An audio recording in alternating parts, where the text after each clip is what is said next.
मांस खाने से ताकत आती है। यस। हाथी खाता है घास फूस, तो ताकत कहाँ पर है? घास फूस में। मीट खाने से ओवरऑल हमारी हेल्थ कमजोर होती है। ज्यादा प्रोटीन से क्या होगा? ज्यादा अंग बनेंगे। अंग में एक और अंग निकला, उसको क्या बोलते हैं? कैंसर। हमारी बॉडी मीट खाने के लिए बनी ही नहीं है। हम बकरे का गोश्त खाते हैं, बीफ खाते हैं, कैमल खाते हैं, गुड़ खाते हैं, गोबर आप खाते हैं ना, दूध आप पीते हैं ना। अब कुछ लोग अंडे भी खाते हैं। संडे हो या मंडे, रोज खाओ अंडे और बांधने पड़ेंगे तुमको यमराज के डंडे ही डंडे। তো বন্ধুরা, হিন্দু ধর্মের পণ্ডিত বলে যে কোনো মাংস খাওয়া যায় না, কিন্তু হিন্দু ধর্মের বইয়ের মধ্যে লেখা আছে যে মাংস খাওয়া যায়। আজকের ভিডিওটা হচ্ছে এই টপিক নিয়ে, যেখানে আমোঘলীলা প্রভু বলছেন যে কোনো মাংস খাওয়া যায় না, মাংসতে কোনো শক্তি নেই, যত রকম শক্তি ঘাস পাতারি শাকের মধ্যে। সে একটা উদাহরণ দিয়েছে যে দুনিয়ার মধ্যে সবথেকে শক্তিশালী প্রাণী হচ্ছে হাতি, আর হাতি কোনোদিনও মাংস খায় না। তো বন্ধুরা, তারপরে আমরা দেখব যে ডাক্তার জাকির নায়েক সাহেব এই ব্যাপারে কি বলেছেন, মাংস খেলে কি কি উপকার হয় নাকি মাংস খেলে ক্ষতি হয়, আর হিন্দু ধর্মের বইয়ে মাংস খাওয়ার কথা আছে কি না। তো বন্ধুরা, ভিডিওটা খুবই ইন্টারেস্টিং হবে, আপনাকেও স্কিপ করবেন না। তো বন্ধুরা চলেন বেশি দেরি না করে ভিডিওটি শুরু করা যাক। नेक्स्ट वन इज मर्सी, दया। दया कम होती है बाय मीट ईटिंग, मांस खाने से। More we eat meat, more we feel agitated, meat खाने से। और साथ ही मीट खाने से क्या होता है? मीट खाने से ओवरऑल हमारी हेल्थ कमजोर होती है। हालांकि ऐसा माना जाता है कि ना जो मीट खाने वाले लोग हैं, दे आर वेरी पावरफुल, में शक्ति होती है, because they are taking protein, high protein diet. अच्छा, मतलब मांस खाने से ताकत आती है। Yes yes. अच्छा, सांड क्या खाता है? घास फूस। हाथी क्या खाता है? घास फूस। तो ताकत कहां पर है? घास फूस में। जो लोग मांस खा रहे हैं ना, वो मांस किसका खाते हैं? जिसने वेजिटेरियन फूड खाया है ना, उस वेजिटेरियन फूड से बना हुआ उसका जो मांस है वो खाया उसने। ये मीट बनता भी किससे है? उस वेजिटेरियन फूड से। तो ताकत कहां पर है? घास फूस में। तू बोलता है मीट खा के ताकत आती है। मैं मीट नहीं खाता, मैं प्याज लहसुन भी नहीं खाता। मैं किस में ज़्यादा ताकत? घास फूस वाले में या मीट खाने वाले में? घास फूस खाने में। There is more strength in घास फूस। कुछ भी भाई। एक तो ये कारण है। दूसरा कारण क्या है? हमारी बॉडी मीट खाने के लिए बनी ही नहीं है। अच्छा, इसलिए कार्निवोरस एनिमल्स को पाइल्स की बीमारी नहीं होती, ह्यूमंस में होती है।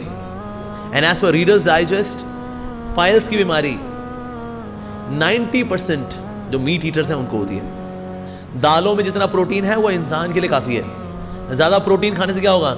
हमारे अंग किसके बने हैं? प्रोटीन के। ज़्यादा प्रोटीन से क्या होगा? ज़्यादा अंग बनेंगे। अंग में एक और अंग निकला, उसको क्या बोलते हैं? कैंसर। एक्स्ट्रा प्रोटीन खाने से we become more prone for cancer. So जितना प्रोटीन हमें चाहिए, that is there is pulses, दालों में है उतना लेना चाहिए। कार्निवोर जितने एनिमल्स हैं, चाहे वो वुल्फ हो, जैकल्स हो, lion, tiger, canine teeth are longer and sharp so that they can tear into the flesh. दुनिया में भुखमरी का बहुत बड़ा कारण क्या है? Meat eating.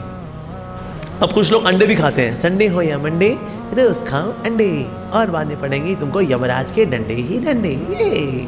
कई गैर मुस्लिम हमारे जो हिंदू दोस्त थे वो कहते कि इस्लाम बड़ा बेदर्द मजहब है, क्योंकि वो गोश्त खाने की इजाजत देता है, इसलिए बेदर्द है। एक जानवर के जान लेना कितना बेदर्द है, गोश्त खाने की इजाजत देता है इसलिए बेदर्द है। पहले मैं ये कहना चाहता हूं कि एक मुसलमान शुद्ध शाकाहारी होके, प्योर वेजिटेरियन होके भी अच्छा मुसलमान हो सकता है। गोश्त खाना हमारे लिए फर्ज नहीं है। कुरान में या हदीस में कहीं लिखा नहीं कि गोश्त खाना फर्ज है। एक मुसलमान, अच्छा मुसलमान शुद्ध शाकाहारी होके, प्योर वेजिटेरियन होके भी हो सकता है। लेकिन अल्लाह ताला फरमाते हैं सूरह मायदा में, सूरह नंबर 5 आयत नंबर 1 में, कि हमने आपको खाने के लिए सारे जानवर जिसके 4 पैर हैं उसकी इजाजत दी है, सिर्फ जिसकी मुमानियत है। We have agreed that you can eat any four-footed animal with the exception named. ये कहा गया है सूरह नहल में सूरह नंबर 16 आयत नंबर 5 में भी कि कैटल, भेड़ बकरी बनाया गया है ताकि आपके काम आए और आप उनका गोश्त खा सके। ये सूरह मोमिनून में जिक्र है सूरह नंबर 23 आयत नंबर 21 में कि आप भेड़ बकरी खा सकते हैं। आओ पहले ये समझ ले कि इंसान के लिए गोश्त खाना सही है क्या गलत है। आज की साइंस ये कहती है कि मीट के अंदर मटन में, गोश्त में हाई लेवल ऑफ प्रोटीन है, इट इज न्यूट्रिशियस, विटामिन के है, आयरन है and high level of protein है। हमारे जिस्म को 20 से ज्यादा अमीनो एसिड की जरूरत है, उसमें से 8 किस्म के अमीनो एसिड जिस्म में बनाए नहीं जाते, तो वो 8 अमीनो एसिड हमें खाने में लेना जरूरी है। कोई भी वेजिटेरियन फूड, कोई भी शाकाहारी खाने में ये 8 अमीनो एसिड एक साथ है ही नहीं, लेकिन गोश्त में, मच्छी में ये 8 अमीनो एसिड एक साथ है। वो अलग बात है कि अगर हम डिफरेंट वेजिटेबल्स खाएंगे, फ्रूट्स खाएंगे, तो शायद 8 एक साथ में हो जाए, लेकिन एक साथ में एक वेजिटेबल में 8 अमीनो एसिड मौजूद ही नहीं है। और जो जानवर सिर्फ घास फूस खाते हैं, हर्बिवोरस एनिमल, मिसाल के तौर पे गाय, बकरी, आप देखेंगे उनके दांत फ्लैट दांत है, चपटे दांत है उनके, वो सिर्फ घास फूस खा सकते, गोश्त खा ही नहीं सकते, उनके दांत है चपटे, हर्बिवोरस रफ्ती। आप वो जानवर को देखेंगे जो गोश्त खाते हैं, मिसाल के तौर पे शेर बब्बर, चीता, उनके नोकीले दांत है, कैनाइन टीथ, वो सिर्फ गोश्त खाते हैं, घास फूस खा ही नहीं सकते। अगर आप जाके आईने में अपने दांत देखेंगे, हमारे पास चपटे दांत भी और नोकीले दांत भी है।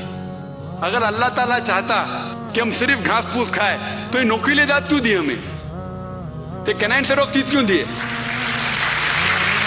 इससे ये जाहिर होता है कि हम गोश्त भी खा सकते हैं। और जो डाइजेस्टिव सिस्टम है भेड़ बकरी का, वो सिर्फ घास फूस खा सकता है, घास फूस हजम कर सकता है, गोश्त हजम कर ही नहीं सकता है। डाइजेस्टिव सिस्टम जो चीते का है, शेर का है, शेर बब्बर का है, वो सिर्फ गोश्त को हजम कर सकता है, घास फूस को कर नहीं सकता है। हमारा डाइजेस्टिव सिस्टम जो भगवान ने बनाया है, जो खुदा ने बनाया है, जो अल्लाह सुब्हानहू बनाया है, वो घास फूस भी हजम कर सकता है, गोश्त भी हजम कर सकता है। अगर अल्लाह ताला चाहता कि हम सिर्फ घास फूस खाए, तो ऐसा डाइजेस्टिव सिस्टम क्यों दे जो गोश्त को भी हजम कर सकता है।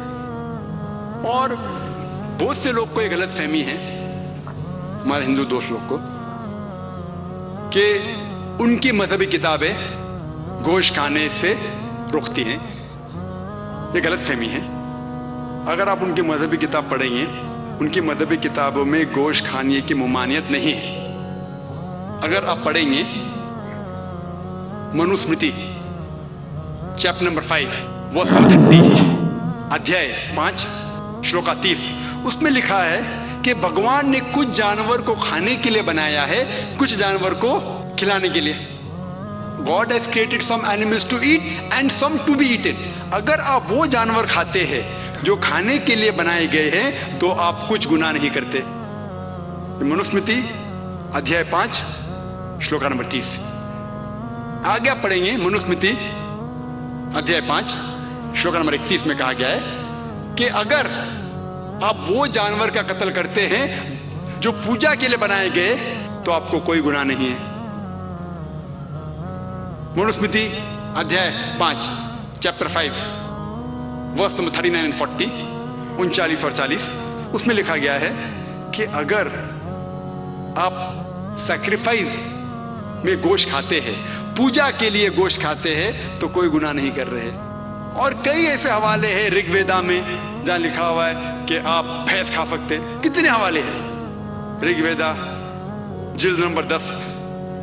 और अगर आप महाभारत पढ़ेंगे, अनुशासन पर्व अध्याय नंबर 88, जिसका जिक्र मनुस्मृति में भी है, भीष्म से पूछा जाता है, युधिष्ठिर सबसे बड़े भाई है, वो भीष्म से पूछते हैं कि यज्ञ में, पूजा में हमें क्या चीज देना चाहिए ताकि हमारे परदादा खुश होंगे, एंसेस्टर्स विल बी हैप्पी।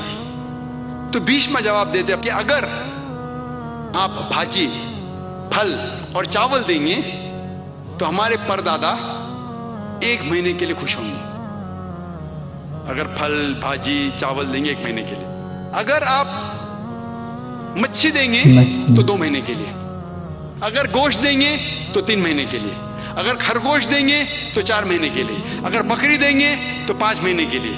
अगर सूअर देंगे तो 6 महीने के लिए। अगर परिंदा देंगे तो 7 महीने के लिए। हिरन देंगे तो 8 महीने के लिए। ये मेन्यू है, पूरा लंबा है। आखिर में कहा जाता है कि अगर आप भैंस देंगे तो 11 महीने के लिए, और अगर आप गाय देंगे तो एक पूरे साल के लिए हमारे परदादा खुश होंगे, और अगर आप राइनोसरस देंगे तो हमेशा के लिए खुश होंगे। तो अगर आप हिंदू मजहबी किताब पढ़ते हैं तो इससे यह मालूम पड़ता है कि हिंदू मजहबी किताब के अंदर भी गोश्त खाने की ममानियत नहीं है। তো বন্ধুরা ভিডিওটা যদি ভালো লেগে থাকে অবশ্যই বন্ধুদের মাঝে শেয়ার করবেন, আর এরকম নতুন নতুন ভিডিও দেখার জন্য আমার চ্যানেলটিকে সাবস্ক্রাইব করে পাশে থাকা বেল আইকনটা অন করে রাখবেন, তাহলে নতুন কোনো ভিডিও আপলোড করার সঙ্গে সঙ্গে আপনার কাছে নোটিফিকেশন চলে যাবে। তো বন্ধুরা দেখা হচ্ছে পরবর্তী ভিডিওতে, ভালো থাকবেন, সুস্থ থাকবেন।